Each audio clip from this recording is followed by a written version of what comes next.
Merci d'être à l'écoute d'une autre édition du Daily Scrum News, qui vous rapporte de la Ville de Québec. Je suis Laura Monet. Ne pas reconnaître le travail accompli en matière de réconciliation par le gouvernement fédéral est fallacieux. Dans les sports professionnels, les athlètes ont un dicton, le jeu reconnaît le jeu. Autrement dit, je reconnais vos réalisations et j'apprécie le travail que vous avez fait pour votre ville, pays.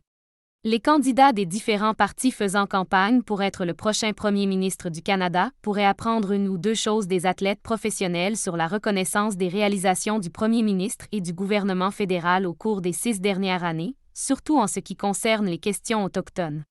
Tout au long des débats et tout au long de la campagne électorale, les Canadiens sont amenés à croire qu'il y a eu peu ou pas de progrès réalisés sur les questions autochtones par M. Singh, M. O'Toole, Mme Paul et M. Blanchet en ce qui concerne la réconciliation avec la communauté autochtone. Lorsque les politiciens commencent à flatter une base en disant n'importe quoi pour se faire élire, ils ne sont pas prêts à diriger un pays de 37,5 millions de Canadiens. Il est fallacieux pour un politicien d'attribuer la responsabilité des problèmes autochtones à un seul parti. Le Canada n'a eu que le premier ministre de 2 partis, les conservateurs et les libéraux. Eux et tous les autres partis qui siègent à la Chambre des communes ont le devoir envers les peuples autochtones du Canada de donner suite et de mettre en œuvre toutes les recommandations du Comité de vérité et réconciliation. La réconciliation commence par la reconnaissance de l'horrible histoire du Canada envers ces peuples autochtones. Nous pouvons commencer par faire les choses simples en arrêtant de nier le premier ministre du Parti conservateur du Canada, M. John A. Macdonald a été l'un des principaux architectes de la création du système des pensionnats du Canada. Un système conçu pour détruire le mode de vie, la culture et les langues autochtones et tuer l'Indien dans chaque enfant. La notion de réconciliation doit se faire de nation à nation avec l'intention véritable d'améliorer la vie des peuples autochtones du Canada.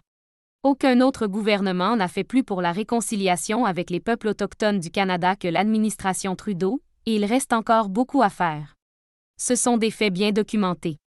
Par exemple, le gouvernement canadien a levé la vis d'ébullition de l'eau dans 109 des 160 collectivités des Premières Nations en travaillant avec leurs dirigeants.